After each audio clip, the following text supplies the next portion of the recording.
G'day from Newport Beach, California. My name's Sherr and I'm a yacht broker with Dennis & Yachting. Today, I'm here to take you through one of the most iconic boats in Newport Harbour, the 53-foot Vic Franck Sportfish.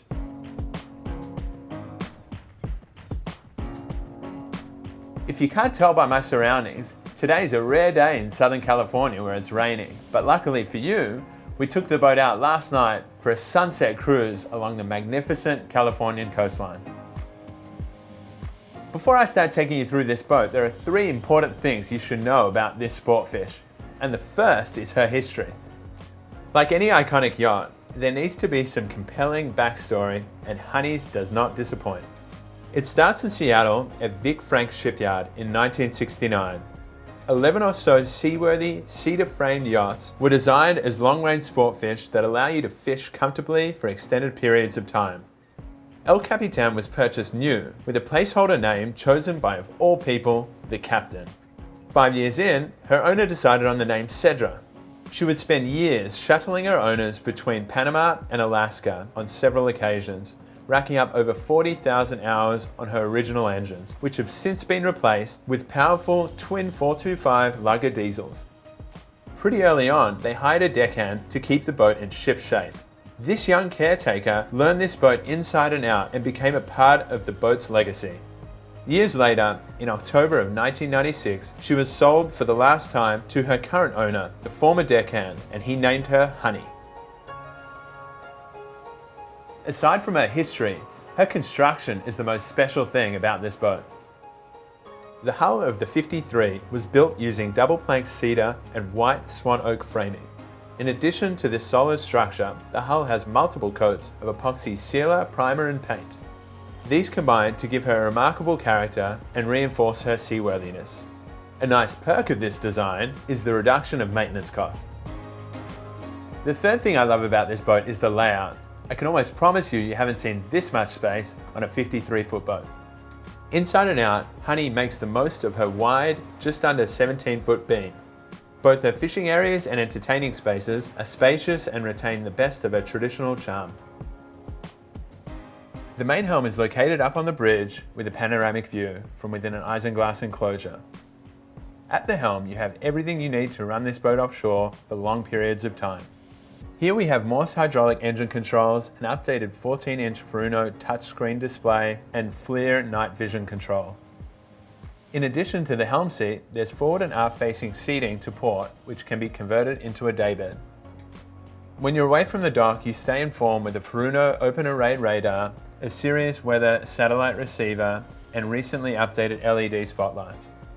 From the bridge, you have easy access to and from the cockpit. The fishing area on this boat is massive, thanks to the 16-foot and 10-inch beam I mentioned earlier. Some of the key features here are the gunnel pads encircling the area and the aft tuna door that is found in the transom. Through this door, you can make your way into the water or stop on a teak swim platform. Another important aspect of this area is the aft deck helm station located to port. This is primarily used for backing down on fish and getting back into the slip. Opposite the aft deck helm, by the bridge access stairs, is a second bait tank and a grille beneath the moulded brow.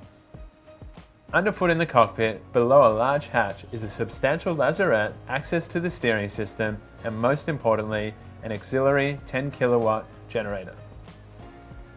Tying the boat's name and reputation together is the glowing nameboard on the transom and the blonde doors that open into the Salon. Stepping inside, you enter one of the most spacious salons you can get on this size of boat. A pair of seating areas located in the aft on both the port and starboard sides feature charming woodwork and upholstery. The secondary benefit to running this boat from the flybridge is the near unobstructed views to the outdoors. An important upgrade to the interior is the LED lighting that illuminates the dinette to port and the lower seating nook to starboard. Moving forward to the dinette, we next arrive at a U-shaped galley with wrapping Korean countertops. In this area, we have 2 stainless steel sink basins, a cooktop and oven, as well as a ton of cold storage. And another useful appliance found here is an ice maker. An additional refrigerator is seen over to starboard at the bar.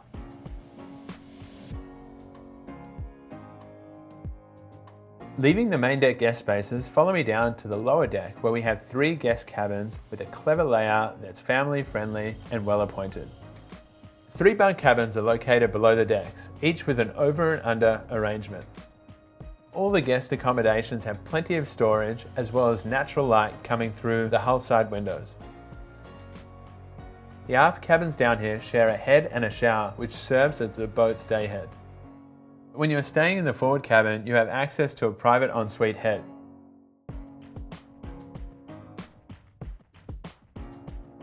Directly overhead of the forward cabin is the bow. The most practical service her beam provides are the side decks to both port and starboard that give you access to the foredeck. A tall stainless steel bow rail surrounds a versatile deck that's home to a 12-foot center console rib. Stored next to this is a Zodiac life raft. Looking immediately forward of this, we have the davit that raises and lowers the tender. The 2 final features here are the additional bait tank located centerline and the anchor pulpit all the way up forward. At the pulpit, we have an ideal windlass, 56-pound Luma anchor and 300 foot of chain. Thanks for joining me on today's walkthrough of Honey, this special 53-foot Vic Franck Sportfish. If you have any other questions or would like to get on board, feel free to reach out to me anytime.